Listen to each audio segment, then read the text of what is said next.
Ben ritrovati dalla redazione.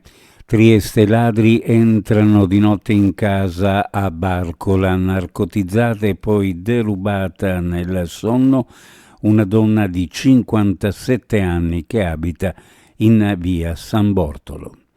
Proseguono le indagini della Digos per risalire l'identità degli autori dell'atto vandalico perpetrato nella notte tra venerdì e sabato alla foiba di Basovizza.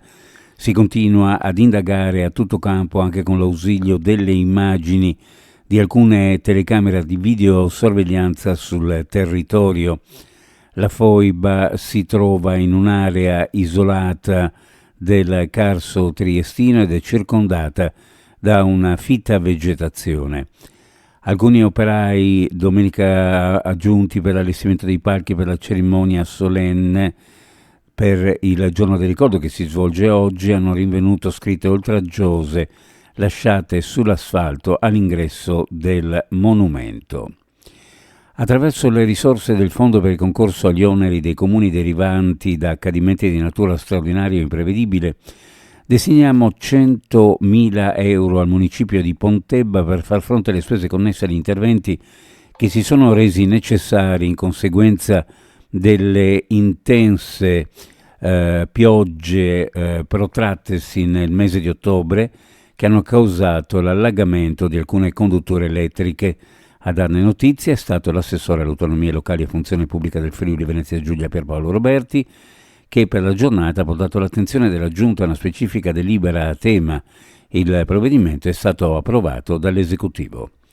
Lo stand Io sono Friuli Venezia Giulia alla BIT si è aperto con grande affluenza di visitatori a testimonianza della crescente riconoscibilità e attrattività del territorio. L'obiettivo per l'anno in corso è proseguire nel percorso tracciato, investendo in promozione, grandi eventi e nel potenziamento della qualità dei servizi e del sistema ricettivo.